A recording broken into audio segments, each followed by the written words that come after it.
I will never forget the day hunger tested my soul. That morning I left my small room with an empty stomach and a heavy heart. My wife Grace had nothing to cook. The pot sat empty on our kerosene stove. The small tin where she kept our food money was lighter than air. My 3 children, Emmanuel, Blessing, and little Chioma, had gone to school without breakfast, their pressed uniforms hiding the hunger beneath. All I had was my dignity, and even that felt weak. I was 42 years old, and this wasn't how I'd imagined my life would be. I'd had dreams once of becoming an engineer, of building things that lasted. But my father's death when I was 19 ended those dreams. I had to leave school to help my mother and younger siblings. One responsibility led to another, and before I know it, I was married with children, still chasing a future that moved further away each day. I worked as a gate security man at a big construction site in Lagos. My job was simple: check vehicles, follow the rules, and report anything suspicious. No power, no influence, just honesty. The walk to work was 40 minutes, but I couldn't afford bus fare. I passed through streets that showcased every level of Lagos life: gleaming cars of the wealthy next to beggars at the roadside, fancy shops beside makeshift stalls selling second-hand everything. The city was a study in haves and have-nots, and I knew exactly which category I belonged to. At the site, I took my position at the main gate and settled in for another day of watching the world go by. Large trucks carried materials for the high-rise building taking shape. Expensive cars brought investors and contractors. Everyone had somewhere to be, something to do, money to make. Everyone except me, who simply stood and watched and made sure the rules were followed. By noon, the hunger had sharpened into something almost painful. I felt lightheaded, my concentration wavering. I tried not to think about food, about my children's faces that morning, trying to hide their hunger, about Grace's tired eyes as she'd grown thinner, making sure the children ate before she did. That afternoon, a black SUV stopped at the gate. It was new, its paint gleaming in the harsh sun, its engine purring with the sound of money. The tinted window rolled down smoothly, and a well-dressed man looked out at me. Gold jewelry caught the light, and when he smiled, I saw teeth that had been expensively maintained. "Good afternoon, brother," he said, his voice smooth and friendly. "How is the day treating you?" "Fine, sir. Good afternoon," I replied, stepping closer to check the vehicle's papers. He waved his hand dismissively.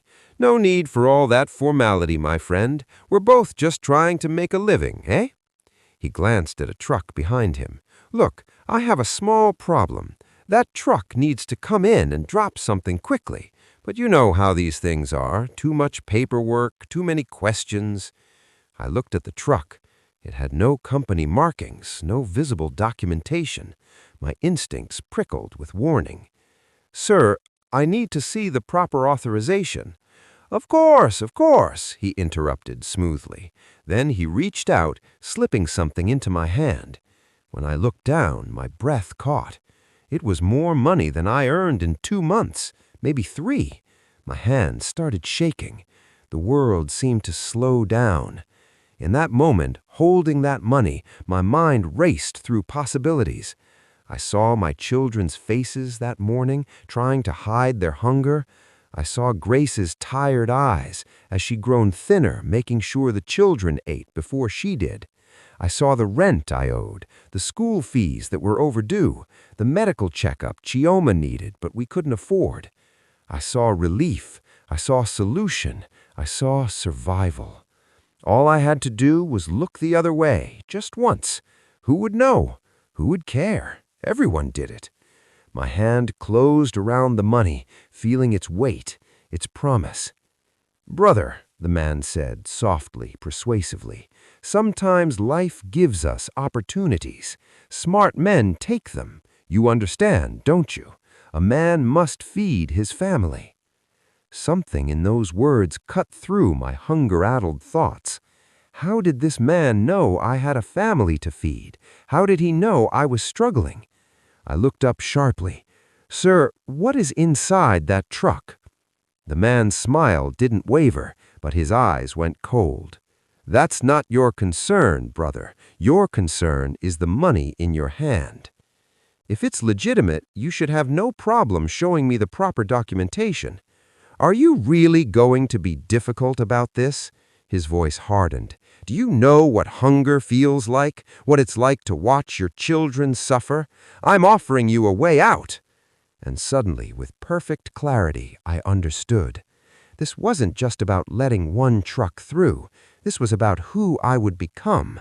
If I took this money, if I looked away, the next time would be easier, and the time after that. Eventually, I wouldn't be Samuel Okafor anymore. I'd just be another man with a price, another link in the chain of corruption that strangled honest people. I thought about my children, not just their hunger today, but who they would become.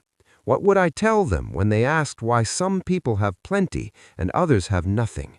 Would I say the difference was simply who was willing to compromise? I slowly extended my hand back toward the car. "Sir," I said, my voice steadier than I felt, "I cannot take this." The man stared at me, disbelief mixing with anger. "Are you refusing? Are you mad?"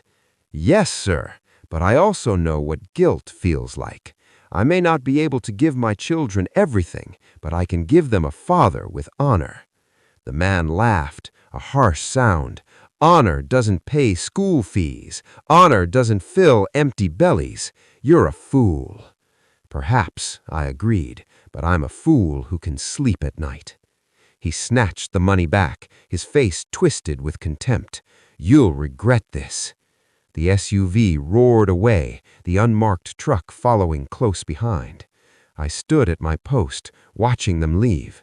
My hands were still shaking, but now with the aftermath of what I had almost done. That night, my children still slept hungry. But when I sat with my family, when I met Grace's questioning eyes, and she saw something in my face that made her smile and reach for my hand, I felt something I hadn't felt in months. My heart slept in peace. 2 weeks later, the site manager called me into his office. My legs were shaking. I thought I was in trouble, that the man in the SUV had complained about me. Instead, the manager stood up and extended his hand. "Mr. Okafor," he said, "you passed a test you didn't know you were taking." What followed was the last thing I expected to hear. The man in the SUV had been part of a company investigation, testing the security personnel. The truck had been filled with stolen company property. Several guards at other sites had taken the bribe. They'd all been fired, and some would face criminal charges. "You were the only one who refused," the manager said. "The only one who did what was right, even when it cost you something." That day, I was promoted. My salary tripled. But the real reward was not the money. That evening, I gathered my children and told them everything, about the day there was no breakfast, about the choice I had to make, about my temptation and my fear and my decision. "Remember this," I said, looking at each of their faces. "Poverty can bend your body. It can make your stomach hurt and your bones tired, but only you can decide if it bends your character." Emmanuel looked at me with new eyes. "Papa, I want to be like you." And I, who had felt like a failure for so long, felt my throat tighten. "Then be better than me," I said. "Be everything good I am, but without the struggles. That's what real success looks like." Long after the children were asleep, I stood at my small window, looking out at the neighborhood. The same water stains marked my ceiling, the same sounds filled the night air, the same struggles surrounded me. But something fundamental had changed. I'd been tested in the fire of my own need and discovered that the core of who I was remained solid. It was knowing that poverty can bend the body, but integrity bends destiny. Money that destroys your character will never build your future. If this story inspired you, subscribe for more stories that prove integrity always wins. Share this with someone who needs to hear it today. What would you have done in Samuel's shoes? Drop your answer in the comments below. And remember, your character is your greatest wealth. Protect it at all costs.